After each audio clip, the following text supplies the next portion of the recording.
Hey guys, I hope you're having a fantastic day so far. Today, I want to talk about a new model that has helped me really identify and understand how I want to move forward when it comes to my business.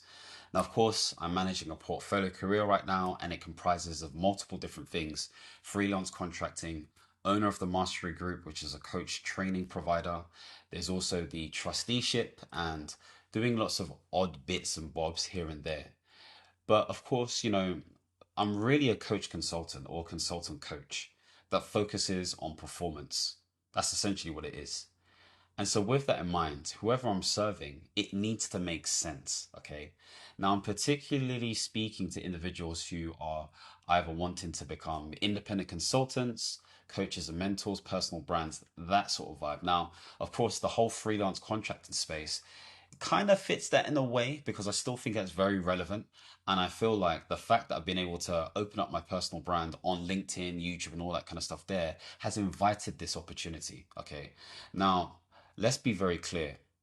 I am not necessarily an expert when it comes to building businesses. However, as a program management professional, I have been very much involved in huge digital transformations, being involved in organizational developments and understanding and developing target operating models and current operating models as well. I've been involved in procurements and commissioning, implementations, all this kind of stuff there. So there's a lot of operational stuff that I've been involved in that helps to improve performance, high performance of teams, improving and increasing delivery, and just making sure that it's a working environment that gets the aims and objectives that are required. So I know a thing or two about this stuff. And of course, I've dabbled here and there in my own little endeavors here and there, but that's neither here nor there. But the point I'm making is that when you're developing any type of business or anyone involved in some sort of big vision, okay, some sort of aims within a business capacity, whether that is public or private sector, there has to be a level of passion, okay, and that needs to be felt by the leader or the senior responsible officer or whoever it may be. Passion drives it. I don't care what anyone says. There needs to be some sort of energy, okay, vibrato, some gusto that pushes people forward, and it's a binding force, okay. And so if it doesn't feel a certain way, if there's no sense of meaning, okay, attached to this thing that you're delivering, especially if you're solo, then it's going to be difficult to do. Now, sort of like the cousin to this is curiosity. I think it's forgotten the guy's name, but the guy who wrote Mastery, okay, Robert Greene, that's his name. He talks about curiosity and he talks about how it's really important to start the process on the road to becoming a master.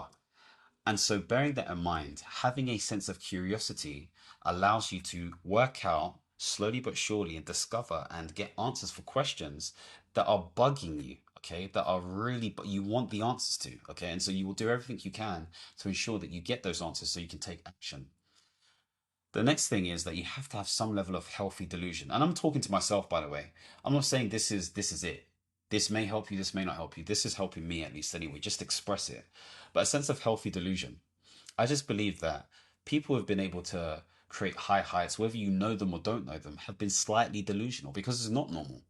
This is why there is a small percentage of very successful entrepreneurs. And they talk about the whole, 95% of businesses fail. Sometimes it says 85%. Which one is it? Who knows? But whether it's 1 to 5% or 0.1% of people who actually succeed in their business endeavors, that's because they're delusional. They believe, for whatever reason, they can do it. But I think something that is underrated and needs to be spoken about more and more and more is competence. Competence. What is competence? Competence is demonstrating that you have the skills based on results that have been delivered. Okay, that's essentially what it is. You have the skills to show that, yeah, you are doing the right thing because society success, the result, the value has been delivered on or achieved. And so if you can develop skills, if you can develop the right sort of activities and behaviors that enable you to achieve X, whatever that is, and you get a result from that that is conducive to the goal that you're trying to achieve, or at least close to that, you have competence.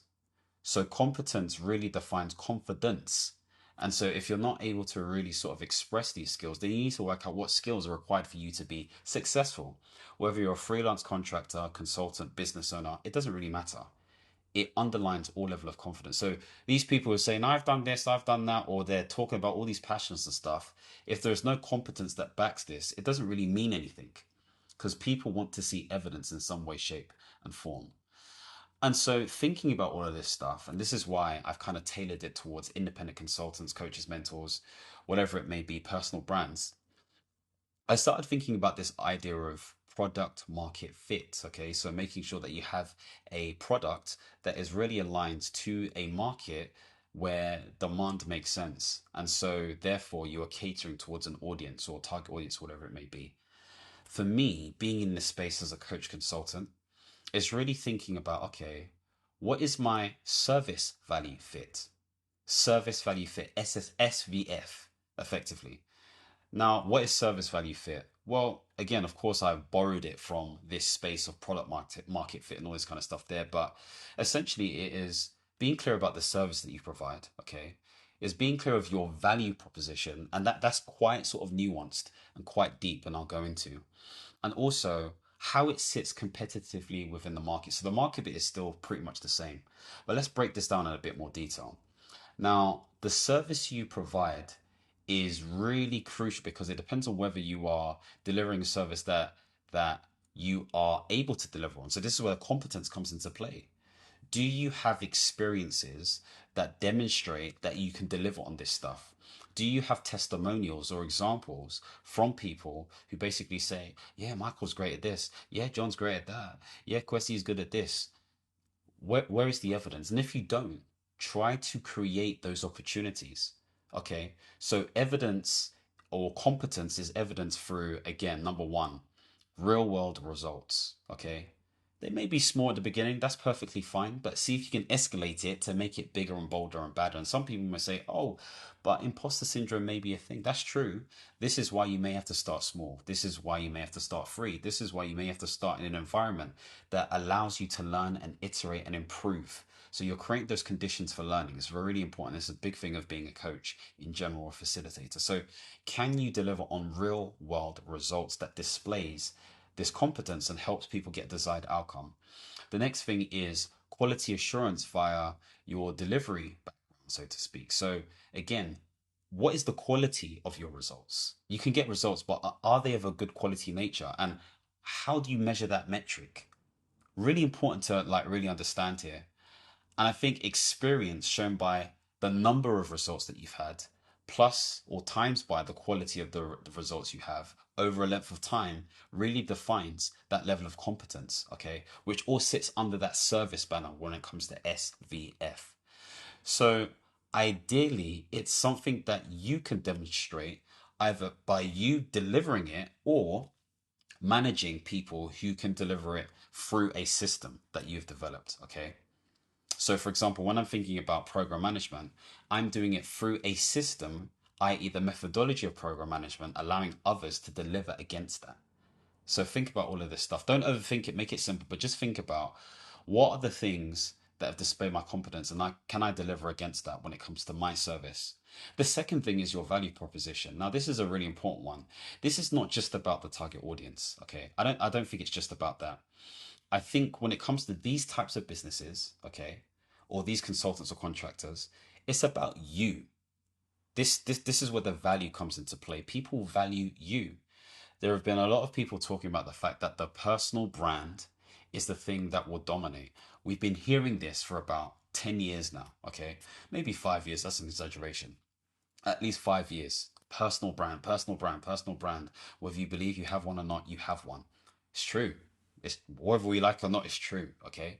So whether you're working in a 9 to 5 or you're developing business on the side or you're actually developing business or you have a business and all this kind of stuff there, you are the value proposition. People buy into you. When you think about Apple, you think about Steve Jobs. When you think about Virgin, you think of Richard Branson. When you think about Tesla or X, you think about Elon Musk. These are big, big names, I know, okay?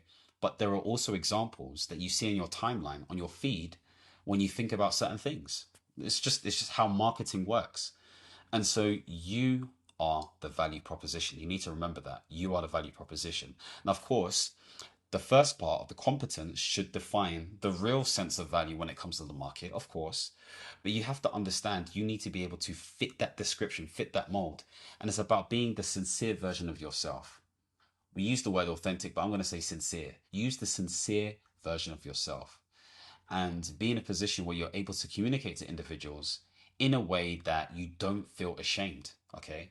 It's very, very important for you to understand. Now, the next thing I want to talk about is how it sits competitively within the market. And I think it's important to do some market analysis or breakdown. Okay. So again, if you're a freelance contractor, maybe your analysis breakdown is speaking to agents and understanding what the market is saying at the moment. Or maybe it's looking through different sort of like job boards like Read, TV Library, and all this kind of stuff there to see, are people wanting my services as a generalist or a specialist, depending on what you're looking to do. If you're a pure independent consultant or whatever it may be, or contractor, coach, whatever it may be, that's speaking to your audience, having conversations with them, testing different topics online and seeing what sort of engagement you get and conversations that you have. Do you generate leads if you're at that stage yet? What different sort of products and services are out there? What are your competitors doing, so to speak? Is there a market essentially? And does this make sense? So do your research. And so all of this stuff combined gives you a very neat model when it comes to understanding what your SVF value is or your SVF factor is or whatever it may be. So this model gives you that sense of, okay, this makes sense. That's essentially what it is. It gives you that sense of confidence, so to speak, by answering some of these questions that are nested within service, value, and of course, the fit bit, okay, the market bit. So hopefully that's given you some food for thought. Hopefully that's given you some time to really engage with this whole sort of world. And I would utilize it for myself, or for yourself, should I say, so that you can feel a bit more confident about where you're going. If you want to see more videos centered around life management, portfolio careers, or just being an awesome human in general, make sure to subscribe and hit the notification bell. And as always, my friends, understand, reach, and expand. Peace.